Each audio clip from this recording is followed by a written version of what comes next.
Gather around. It's time for the show to begin. Ladies and gentlemen, this is... Hey everyone, my name is Jason. Hi friends, it's Desiree Josen.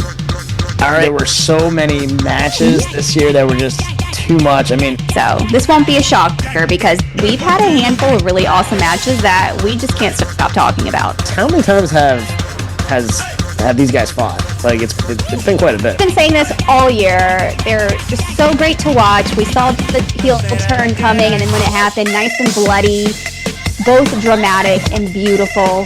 You are now entering the ring with Shoots and Ladders Podcast. Here are your hosts, Desiree and Jason. Shoots and Ladders WrestleDream recap. What's going on, everyone? My name is Jason. Hi friends, it's Desiree Josen. We're breaking down AEW's WrestleDream, a night filled with championship clashes, shocking moments, and dream matches that lived up to the name. What are your initial thoughts, Des? Well, if you're calling it a dream, it's more like something along the lines of Nightmare on Elm Street and Freddy Krueger. No, it was, you know what? It was a packed card, but we were talking about this earlier. It wasn't one of the stronger ones of the year. Not terrible, but, you know, nothing to rave about. But I'm curious to hear your thoughts. Yeah, we talked about this from like the initial card. There were very few matches that really stood out to us. We kind of just thought they were going to be okay, and it pretty much went that way. So again, it wasn't terrible. It was okay. Like, there were some matches that are pretty decent, but yeah, it was. I guess let's just get right to it. All right, first match: Jamie Hayter versus Thekla.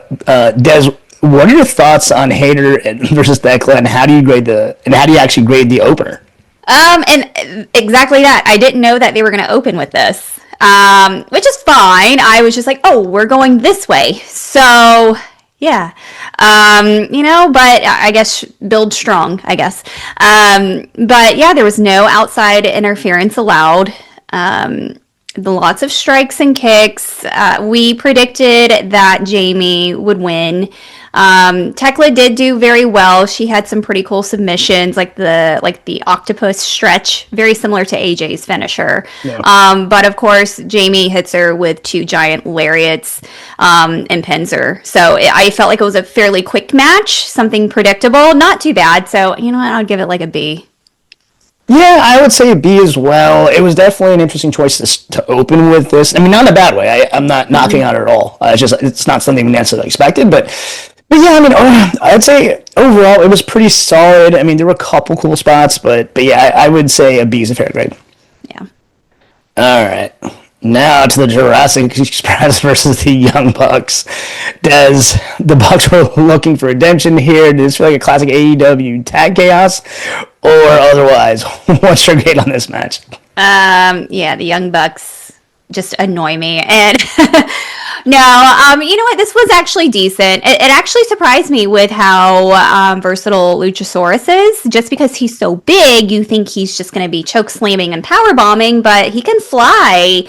He can, do some moonsaults. So it's fun to see a bigger guy do that. And, the Young Bucks are doing their job as heels because I can't stand them and I want their asses beat at all times. So they did good. There was a legit $500,000 prize. There was a duffel bag just sitting there full of money.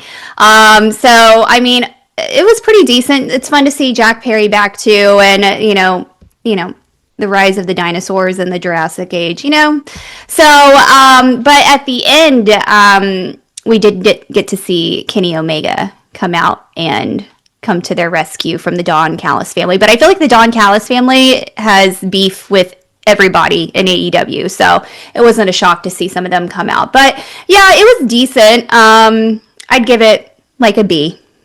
Yeah, B's a fair grade. It was okay. Kind of what you mentioned about the Jurassic Express.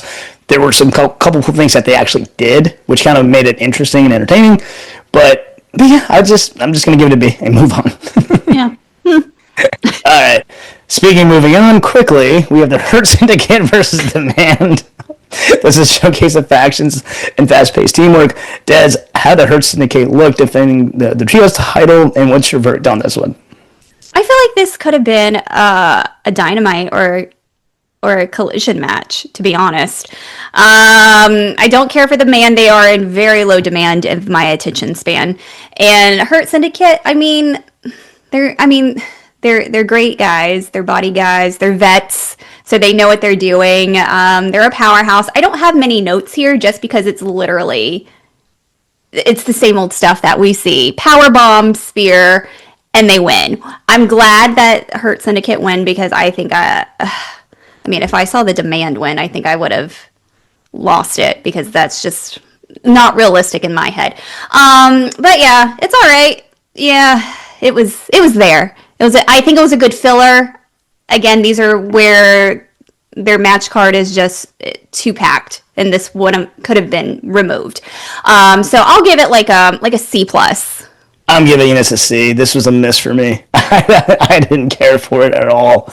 Just like you said, it could have been on Dynamite. I honestly, neither of these teams actually do anything for me. I'm just going to move on. I'm sorry, because now the card's actually going to get better. Yes. All right, so now we got the TNT Championship. Kyle Fletcher versus Mark Briscoe. This is a hard-hitting, emotional battle with championship implications.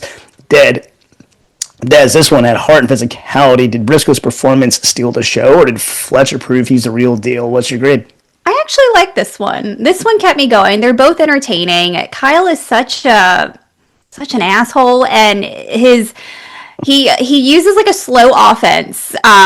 So it was just, using submissions and power bombs and strikes one after another. And then here comes crazy Mark Briscoe, who is insane, what you expect. So when you see two physical guys go at it, it's going to be a good one. So I know there was like the J Driller, and then Kyle, of course, hits like a low blow and then goes in for it. So typical heel. So you know what? This was expected. But it was good. I like both of these guys. So I'll give it, I'll give it like an A minus. Yeah, I'm going to go A- as well. I thought this was great. This is actually one of the better matches of the card. I think these guys had great chemistry, and some of the, like, there were some spots that really kind of drew the crowd. So I actually like this. It's actually one of my favorite matches. Yeah. All right, now speaking of favorites, Statlander versus Toni Storm, technical precision versus pure charisma, contrast of styles. Des, Tony's been on a tear lately. Did she get her timeless moment here? What's your grade on this women's title match? Tony does no wrong. Tony could fight a paper bag and we would still love it. She comes out and, she's being Tony, but so is Chris. I mean, they are both powerhouses. They are both champions, or have been champions for a reason. Their physicality and their chemistry is really great. They know how to do some good storytelling together. But so it was a good, even balance of back and forth between the two, which I really, really love to watch. Towards the end, Tony goes crazy and goes, "Effing kill me." And then that's when Chris, of course, comes in and gives her the pin. But what I love is at the very end, they share a hug, there's an embrace, there's respect, and then Tony quickly leaves so Chris can have her spotlight and her celebration. I love those kind of moments. Doesn't mean that it's over. Who knows? But what I would like to see now is maybe Tony in a tag team, since they're bringing that for the women's division. That would be cool to see her team up and go crazy with somebody else. So either way, I enjoyed it. I liked it. I really like both of these women. So I'm giving it an A. Yeah, definitely giving it an A. This is probably the match of the night. It was really cool what you just said. Yeah, she allowed Chris to get her moment, which is just really cool because, like, Tony's already over. So for her to put someone else over is just great. So yeah. Great storytelling, great match, great spots. Definitely the match of the night for me. Mm-hmm. All right, now we're going on to Mercedes Moné versus Mina.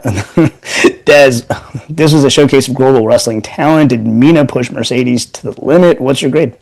I want to know what's in Mercedes' contract, because she is literally winning every championship everywhere. I think she's on her 11th title right now, and she came out with a frat party that was carrying all of her belts. So I'm like, I get it, but it's getting old now, where when we watch her matches, we know what's going to happen, so we're losing the fun and the entertainment of it. I do like Mina. She did put up a Mina fight. So, yeah, I mean, there's really not much to say. I mean, she did really well. But of course, Mercedes always has to win and get a belt or retain. So it was just very predictable. So I'll give it, like a C+. I'll be a little bit nicer. I know you're not the biggest Mercedes fan. B-, I would say, so not that much more. It was okay. I mean, but it's cool that they include a lot of international wrestlers, so that's what I liked, to be honest with you. Yeah.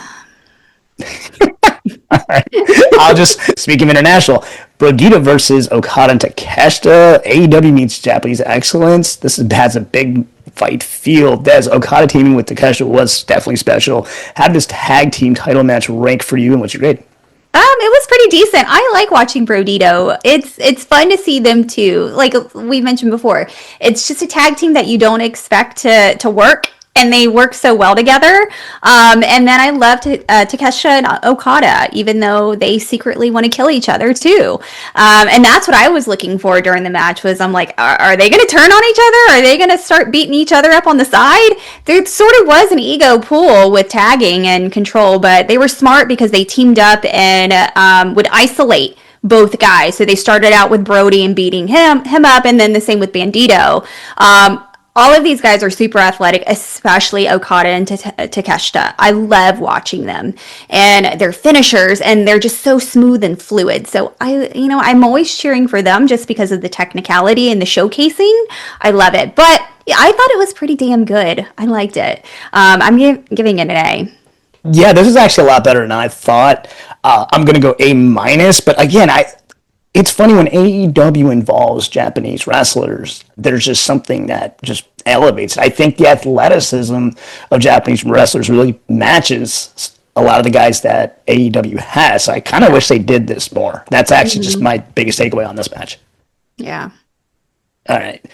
So now it's world title time. Two heavy hitters with completely different tempos. Des, did Hangman deliver as champion, or did Samoa Joe remind everyone why he's a destroyer? What's your verdict? Well, I mean, Samoa Joe did put up a damn good fight, but so did Hangman. He focused on Samoa Joe's injuries and was working off of that. But, I mean, for a second, I was like, is Joe actually going to get it? Because, he was really taking control. But, of course, Hangman hits him with a dead eye and those lariats. So we know he's not losing it anytime soon. But what threw me off was when Samoa Joe came out or stayed at the end to embrace Paige and do the same handshake and congratulations, and I was like, I don't know, Tony can get away with it, but I don't know about you, Samoa Joe. And then of course when he hits him with the belt, I'm like, okay, it's not over yet. So we'll probably get another month or two of Samoa Joe and Hangman, and then he'll move on to somebody else. Who knows, Swerve may come back. But yeah, I thought it was pretty decent. It wasn't like the show stealer that I thought it would be, but it was nice to watch these two go at it, and I'm glad Hangman retained. So I will give it like a B+. Okay, I'll give it a B. This match kind of went chalk for me, not in a bad way. We kind of talked about this. Hangman's going to be put over for a while. He's basically going to beat previous champions, and there's going to be some special matches. This was good. I wouldn't put it in special category, but again, these are two contrasting styles. But overall, I mean, no complaints. So, but yeah, I'm just going to go ahead and give it a B. Not 5-star, but it was good. All right, and now, and I don't know why, but Mox and Darby closes the show. Des, this one got brutal fast. Did this live up to the main event hype? What's your final grade for Mox and Darby? Very mixed reviews on this. And I can see why they made this the closer, because they had so much cleanup. And I think that's what it probably was. And I know they're on pay-per-view, but some of their stuff that they do now is super cringe, where I'm like, ooh, this is uncomfortable to watch. But when you're dealing with two guys that have no boundaries and no limits, and just throw their bodies everywhere. What do you expect? But I couldn't keep my eyes off of it, even though I was kind of like, ugh, that's weird. But like some of that stuff with the skewers under the nails, and a lot of choking with that Mount Everest flag, and the chains, and what is it? The lighter fluid, the fish tank. Where did that come from? Who puts a damn fish tank in a ring? So it's just those very off the wall things that they're looking more for the shock factor than anything, rather than an actual match. So I think a lot of fans were kind of turned off just based on the pace, and I guess a little bit of the slow tempo, and just more of what can we do to shock the fans kind of thing.